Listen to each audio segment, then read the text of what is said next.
Sam, thanks very much for joining us on Seagulls TV ahead of our round 2 clash with Box Hill. You must be looking forward to the challenge to face, I suppose, our fellow grand finalists from last year.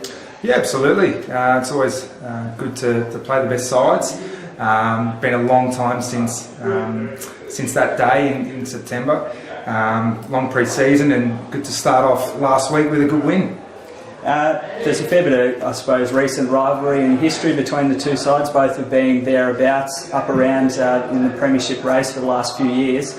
How have you seen that develop, given you were only at the club last year for your first year? Yeah, I mean, Box Hill have been strong for a number of years now. They've got really good depth. So whenever you come up against Box Hill, you know it's a really hard-fought game. So yeah, always tight, and if you don't bring your game, then you know you're going to be in for a tough one. And in addition to the challenge of facing Box Hill, there'll also be a celebration, I suppose, with the premiership flag being unfurled. That must be a special moment for everyone who was involved.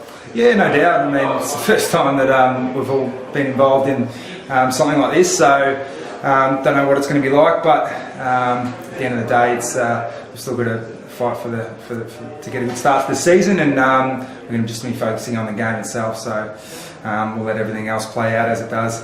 And just one final one, Sammy, 2 new recruits, Ace Cordy and Aaron Sipos, who we both saw out there for the first time on Sunday.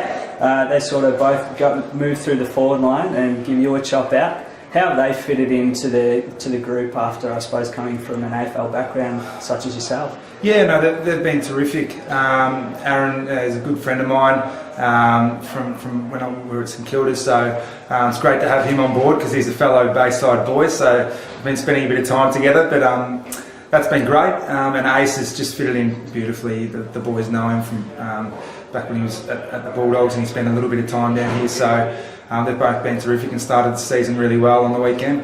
Sam, thanks very much for joining us, and best of luck out there on the weekend. Thanks, Stu.